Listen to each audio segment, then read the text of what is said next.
This podcast contains content such as bullying and mental health topics and may not be suitable for listeners who are impacted by these topics.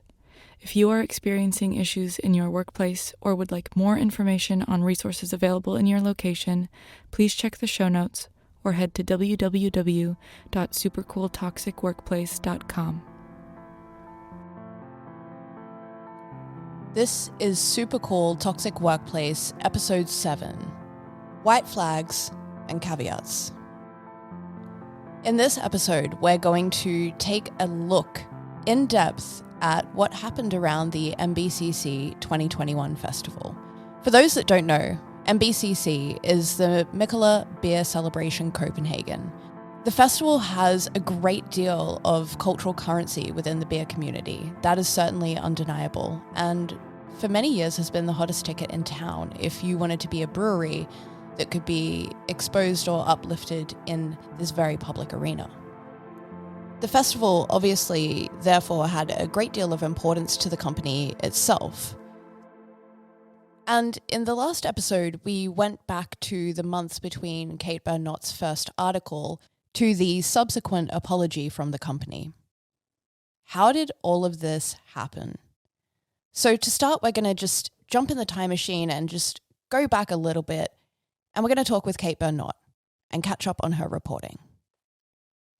So the last time we spoke, you had released the Good Beer Hunting article. You had featured 4 people in that article, 3 of whom were named, 1 of whom was not. Just tell us a little bit about the initial response from that, if anything. There was, I think, a lot of response from readers that I received, being interested in actually knowing the details of what these accusations and stories were, because previously, things had been kind of swirling on social media, but there wasn't clear examples or clear, specifying exactly what we're talking about when we say harassment. And I think giving actual concrete details of some of those stories helps people understand the severity of what we're talking about, because harassment is a vague term, or discrimination is a broad term, bullying. So seeing actually some concrete stories of those, I think, was of interest to readers and really helped people see what we were talking about. So I got a lot of interest from readers and, people being very surprised and interested in the story, I think. But then after the initial publication, there just wasn't a lot of energy around it. I feel like, people read it. It was, pretty widely shared. And then kind of nothing happened over the summer, which I don't know what I really expected, but it just felt like people knew, people read the story, and then life went on. More recently, there's definitely been an uptick in interest and public scrutiny and online activity, I guess we could frame it as that. And you've been engaged in a great deal of reporting, follow-up reporting on the company.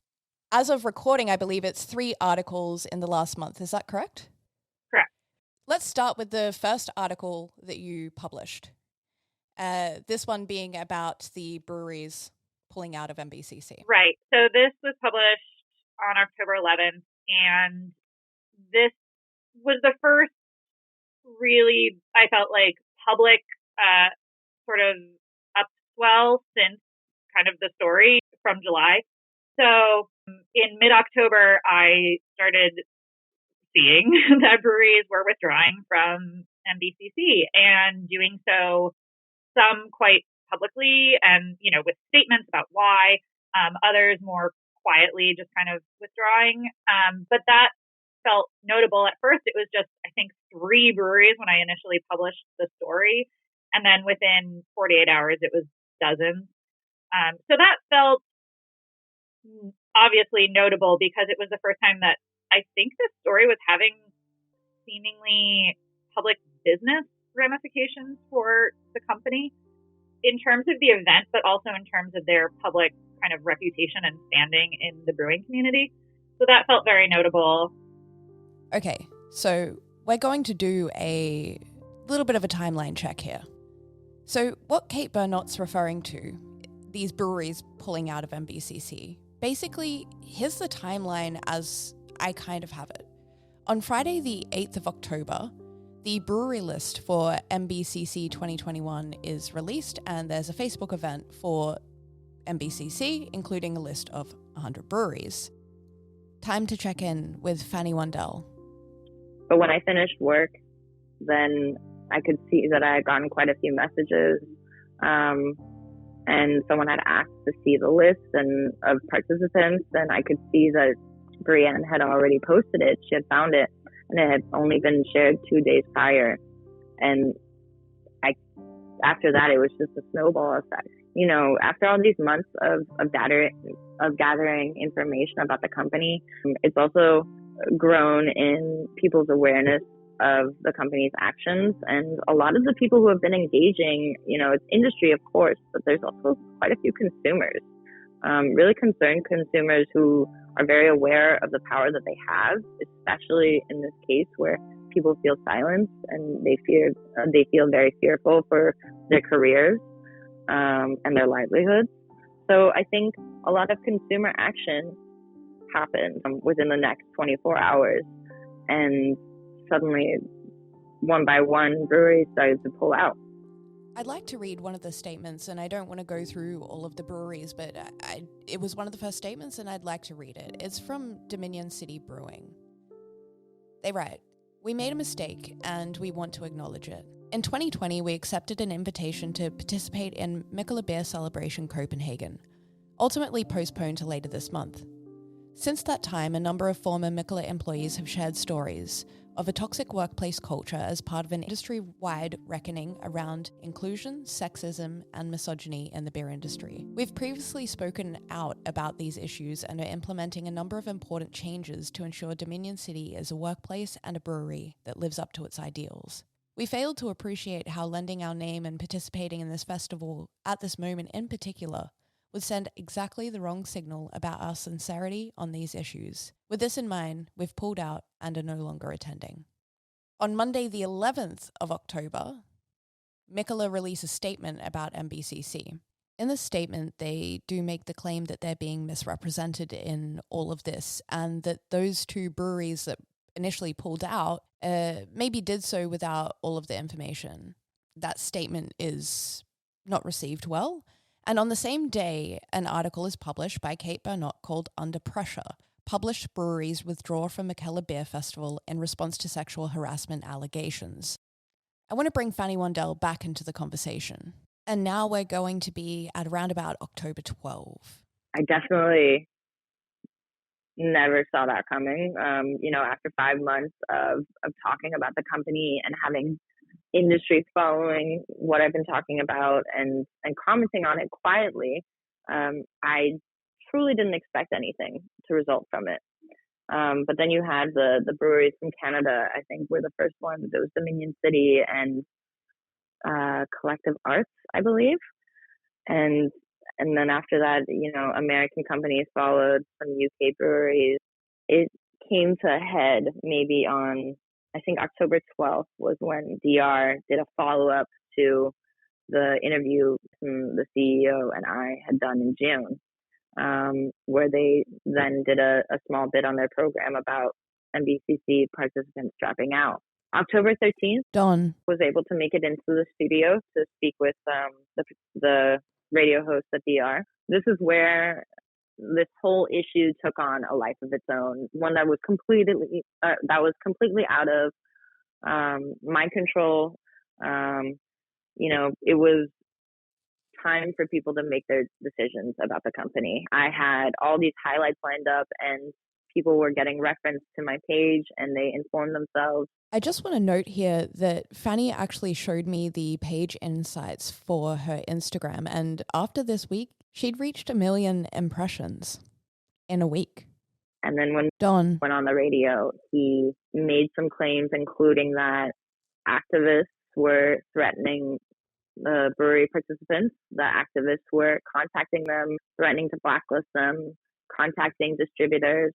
When he then was referencing me, he named that I had been on, this person who had been on the show previously had been doing this, namely, and then also that the day before, on October 12th, I had been targeting a business which hires people with autism. He also went on to reference our plans to meet, which he canceled, and said that he canceled because I kept on talking about him on social media. And his words were like continuously thrashing. So that was pretty wild. I mean, that was a very upsetting day. Like you said, you and I have had to be very transparent with each other, and I've had to hand information over. I'm fully aware of what any indiscrepancy or lie can do to this issue in this case. And because of that, I will say that it's all categorically untrue what he said. I think what I've been trying to do this entire time hasn't been to control people. It's been to give them information so that they can make they can make their own decisions. Sure. And of course, personally, I align myself with some of the decisions that they make, but they make them on their own terms. Yes. That much has been made very clear by how much people are scared of this company. Absolutely a crazy time, a crazy day. And in that same interview, actually, while he's on, 8 breweries from the UK did a collective statement about why they were going to participate. And they felt like this plan that they were coming forward with, which included a meeting just in a few days or within a week at NBCC, where they were inviting whistleblowers and survivors to come into the beer festival to have an open dialogue with about a week and a half's notice. I think it speaks for itself, the blowback that he got for these radio interviews, because the next day, those 8 breweries rescinded what they said and announced that they were all dropping out of NBCC. It's hard to quite capture just how chaotic this week was, but we're going to jump right back in now with Kate Bernot and her reporting. She picks up in the aftermath of this interview that Fanny's talking about. In the wake of the withdrawals from NBCC, Don gave some interviews to Danish press that were pretty controversial, to maybe say the least, in which it's confusing because he, sort of takes responsibility for some incidents maybe occurring, but then the overall thrust of many of those interviews is that, the brewery is being unfairly kind of persecuted by activists and by its critics, and that they want to ruin his company, essentially. And that felt combative, I think, is a way to put that, and swiftly drew a lot of criticism. Quickly thereafter, Mikkeller writes on Instagram, that they're sorry, they are responsible, they need to change. Here's this exact statement that went up on Mikkeller's Instagram on October 15th, 2021. We are sorry. We need to talk. We have issues in our places of work. We are sorry. We are responsible. We need change. We want change for us and the industry. Please talk to us here. We will answer everything. DMs and comments are open 24/7. What do we need to do? In an email to me, they admitted for the first time that severe harassment and misogyny had occurred at the company and that they were sorry for it, which I can't really overstate how big that felt, because I've been corresponding with this company for months and it's been denial.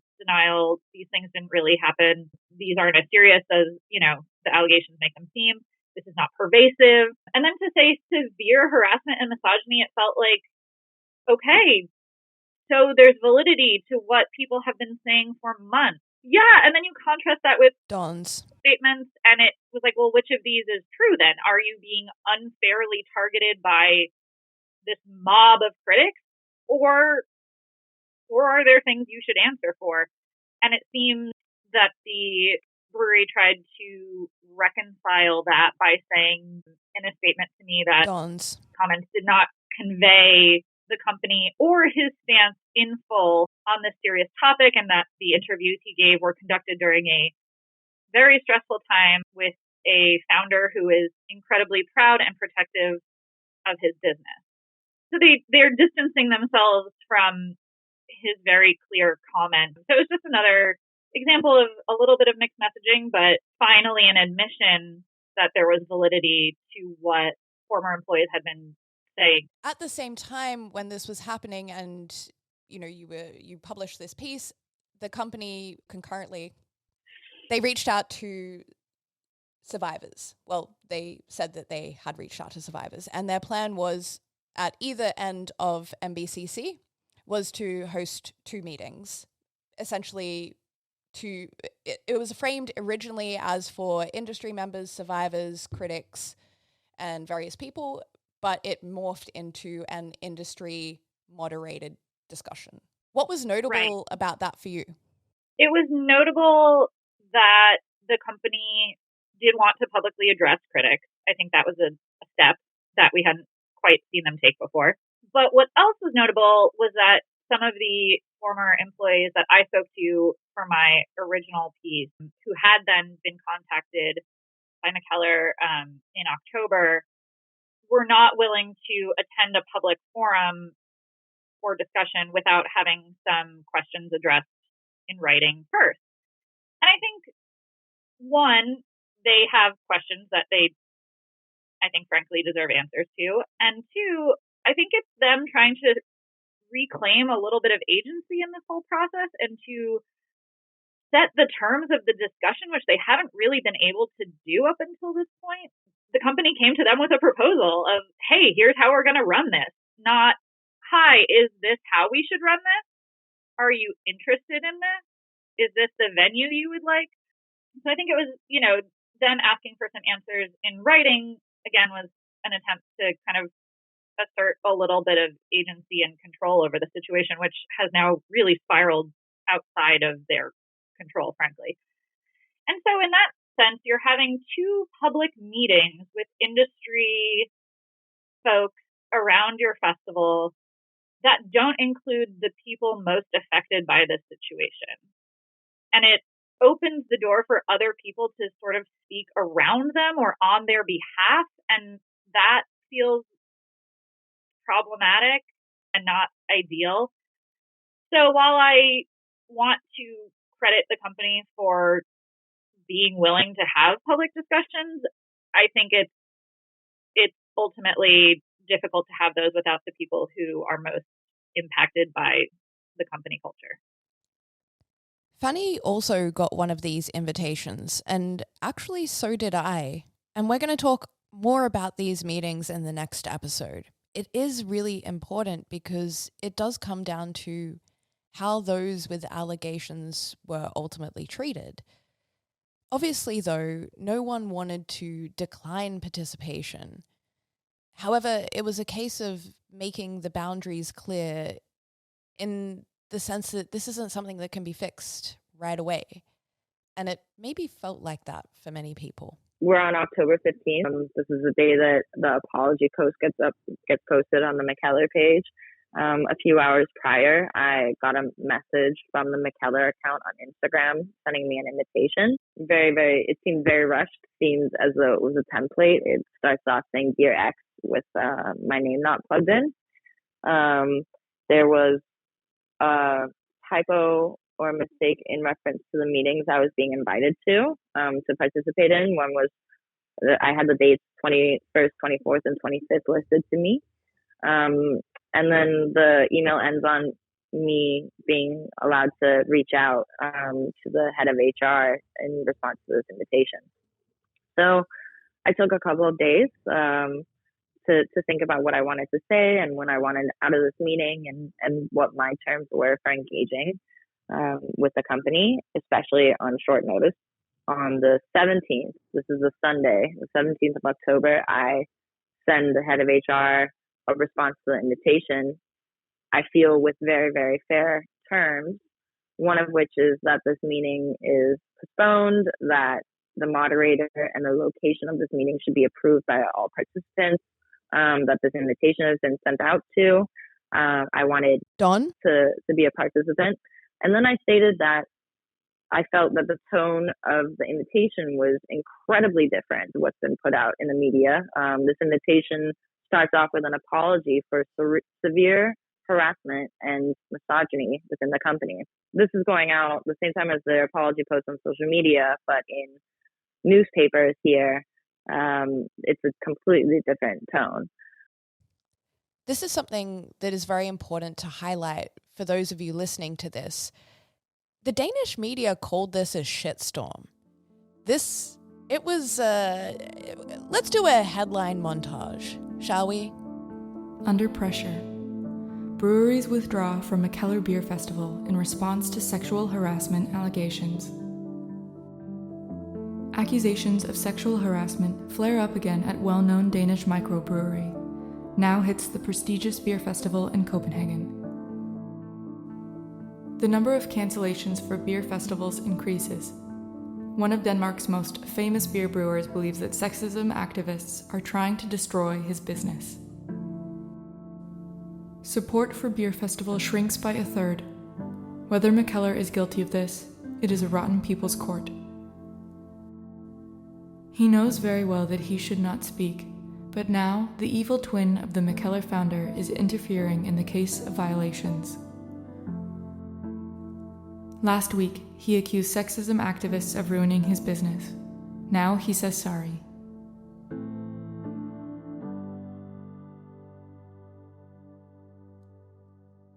The thing is with these apologies, you've heard the one on the main Mikkeller Instagram, and then there was also one put out by Don in which he does apologize for some of the comments, but it's not clear who he's apologizing to exactly.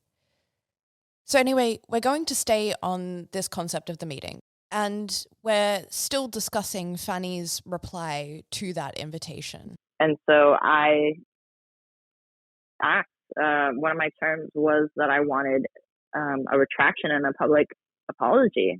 And I listed what it included. And I only spoke for myself. I wanted everyone to respond to the invitation in their own way, and they all deserved to ask for what they wanted after all this time. And so for myself, what I wanted was for him to retract that I had contacted breweries. I wanted him to retract that I targeted people like us, and I wanted him to retract that I kept on talking about him on my Instagram when I was waiting for him to respond about our meeting. I urged them to invite a brewer from the UK who had been actively participating in this conversation. And I said that, of course, all of my terms were contingent on the participation of the women I've been advocating for this whole time. So their terms needed to be respected first, and then obviously mine as well. And I felt that if they truly wanted to meet and engage with me, they would respect these terms. And I felt that they were very fair terms. I never heard back. They proceeded to have a meeting 4 days later on the 21st, and then another one on Monday the 25th. And it also has to be said that this email was also approved by survivors, by industry women. I don't send something like that out without kind of consulting with some people, because I don't want to hurt the ultimate goal here. Yeah. And I certainly don't want to be uncooperative. But I think by now, like I said, I feel that my terms were incredibly fair, especially given the circumstances. I think I was incredibly generous with my willingness to engage with them at all after what they said to the press. Sure. And you know, this, now we're here recording this on the 28th of October. I had still not heard back from anyone at Mikkeller.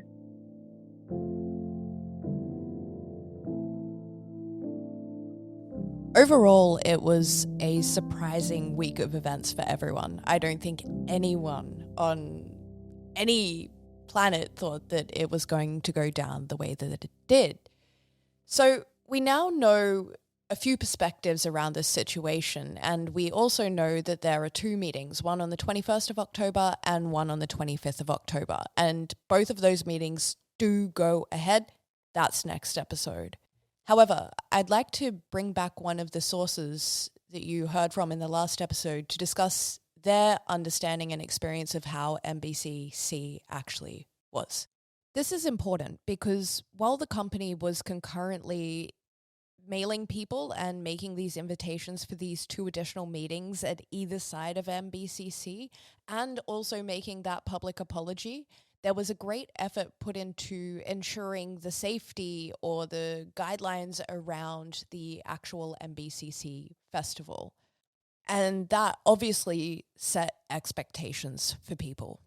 We now meet this source still on that town hall meeting where the topic has moved from Peter's departure to MBCC. The only topic of discussion was how the festival went. And in their perception, it went very good. That there were no real complaints, that the only things that the safe space people were needed for was for like little cuts to their finger or something like this. That there was no drama. They did mention about they got a few, they said very few submissions on the whistleblower things that they advertised. These QR codes were only around the toilet. And I think it is not surprising, but the feedback that at least we were given, because we don't have insight into what the actual submissions were, but what we were told that mainly the complaints were about the quality of the toilet paper.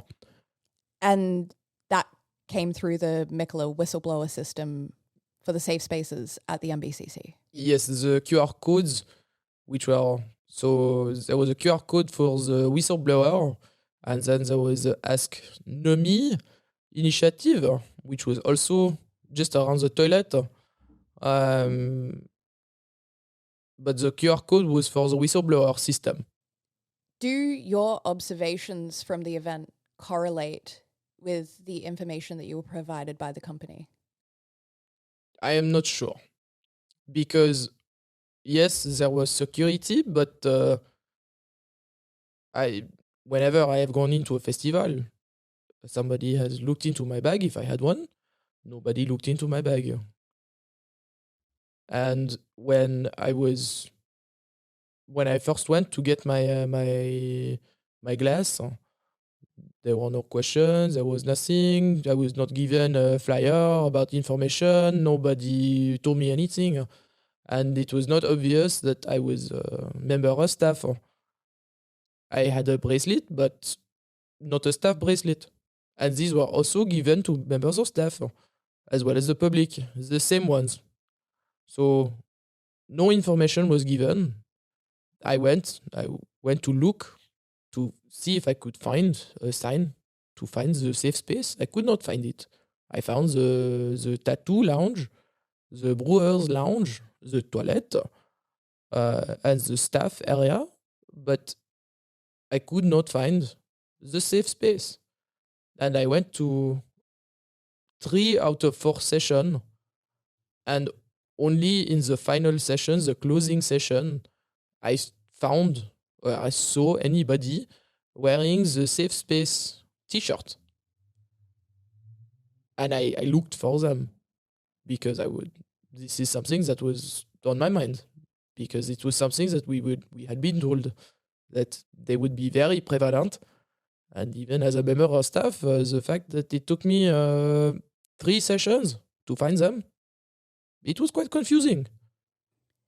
Being a member of staff and having these observations, do you have an assessment of why the company's ambitions and the public messaging that they put out around this festival did not match up with what you experienced? Well, obviously, they were very pressed for time. It's a turnaround from, oh shit, we need to make sure that everybody feels safe and secure. And it is good. And as well as the experience of people at the headquarters and the resources that they had. I'm not surprised that it was quite, how do you say in English? Disjointed a little bit. The Ask for Nomi initiative is from the Britain, the as for Angela.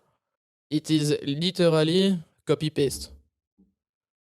And for me, what was quite very interesting was that there were many comments about ticket holders getting information about the things that were going to be happening at the festival before the staff member or even the members of the bars or the managers at the bars.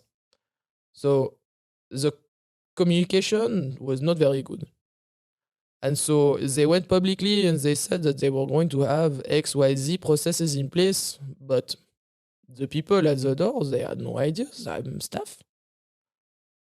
That I actually do know what they are promised. But if I was just a random person and they made these promises publicly, there should have been a process there to tell me that if there is a problem, there is this place I can go to. I need to find these people, or I need to make some kind of noise or something. But there was nothing. Absolutely nothing. My experience going to this festival, the ratio of the men to women was more extreme than normal. Normalement, I would say it is about 75% men, 35% women. This one I felt it was more extreme. Personally. But I don't know if that is a combination of COVID, the travel problem, and also what the media has been. I don't know. Actually, it was even more extreme than normal. But I did not see that much discomfort. It was more an air of there is an elephant in the room that nobody wants to really acknowledge, but we ignore this and we drink. And that's how MBCC ended up for you? For me, yes. For me, as an employee and as somebody who has been following this quite closely, and this whole matter is quite close to my heart, it was a very very, how do you say, uncomfortable experience because it was obvious.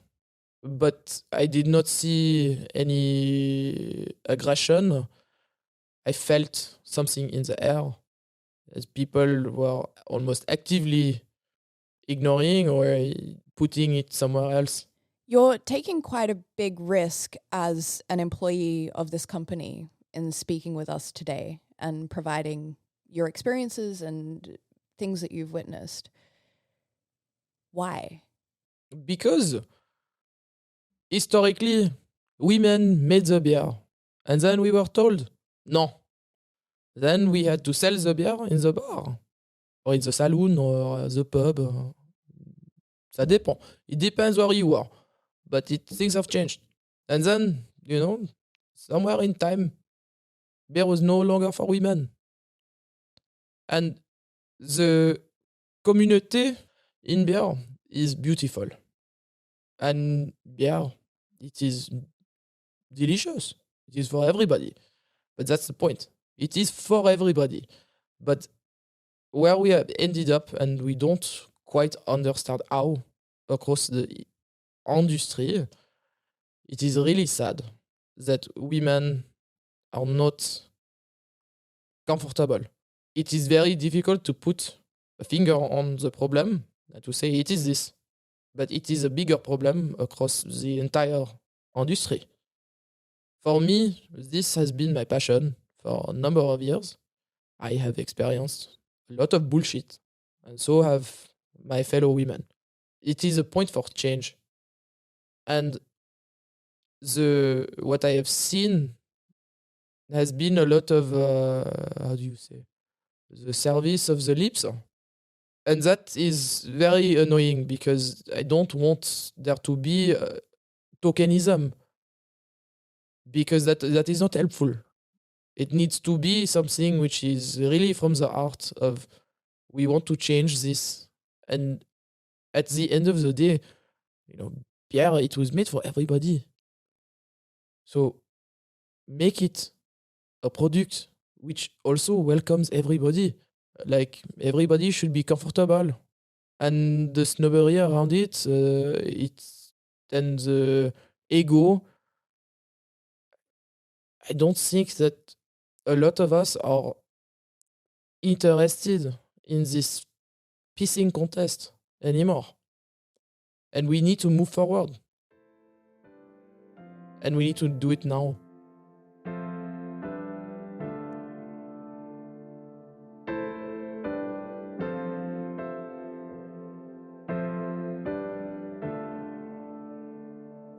So, that's how the festival was. I wanted to really check in with someone, though, that was in the middle of this. The voices that feel like they'd kind of been cut out of the conversation a little bit. The survivors, the people that have been harmed by this company. So, to end this episode, we're checking in with Camilla, who you heard in the last episode and episode 2. We're discussing the aftermath of MBCC, and I'm basically inquiring as to how she's feeling. I guess now when things have kicked off again, the last month or so, I mean, things have been going nonstop, obviously, on social media, and there's been nonstop call outs at Mikkeller, but I felt like my story was a little bit forgotten or ignored.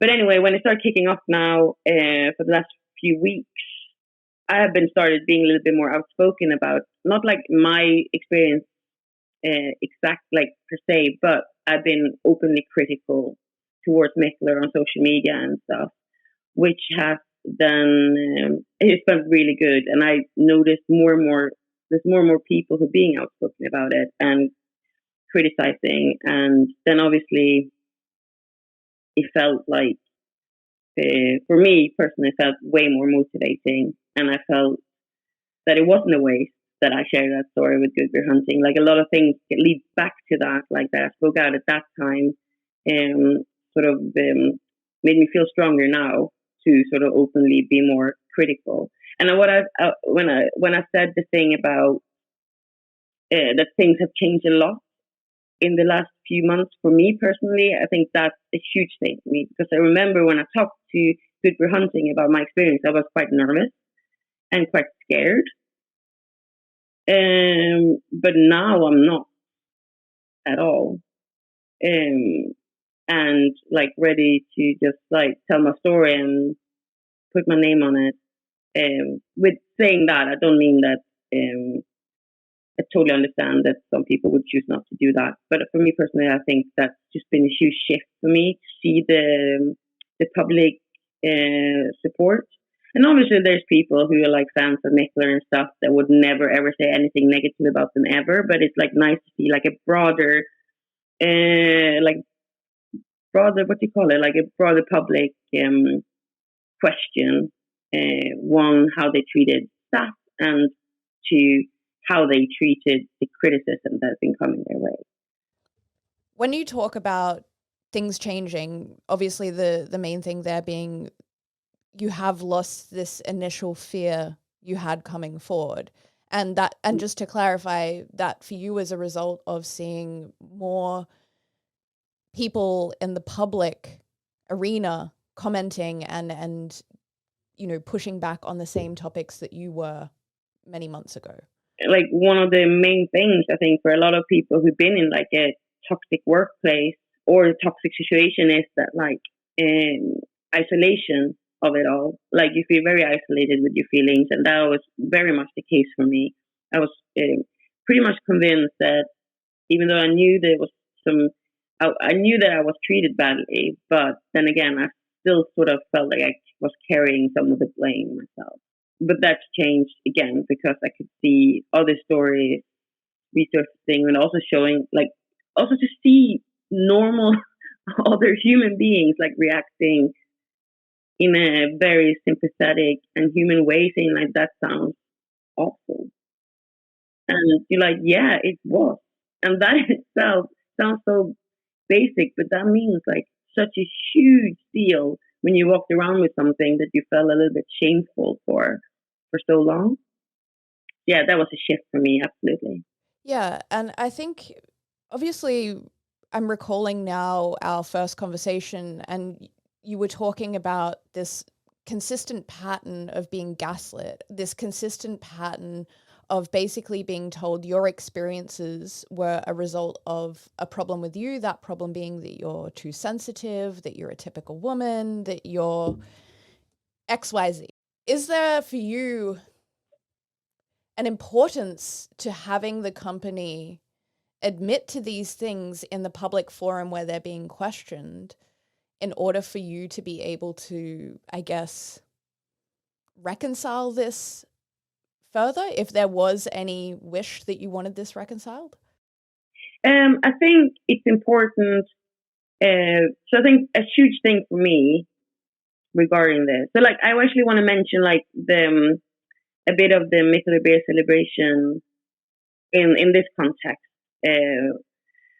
because as a few weeks ago before the festival, 8 UK breweries decided to create this like joint statement that they were still going to Mikkeller Beer Celebration after other brewers had pulled out, to like create some kind of dialogue. And I'm part of the UK brewing scene and been for many years. For me, that was like, I felt quite heartbroken at that time, because it felt like they were ignoring the problem, and also they were taking it so lightly. Just like a week before going to this festival, or before the start of this festival, they just thought that they could go there, have a chat, and everything would be fine. And it just felt like really disrespectful, actually. When they then, after a lot of pressure and heat and criticism, then they decided, okay, this might have been a bad idea, we're not going to go. That was great. But the shift for me personally then was that I realized that my effort and my need was not for these brewery owners, including Don, to change their mind. Because I truly think if they haven't done that now, and if they haven't understood the importance of this at this point, they probably never really will. And my need, to answer your question, my need for Don, for Mikkeller to approach this and with a little bit more like openness and apologize and like actually try to do some like real change.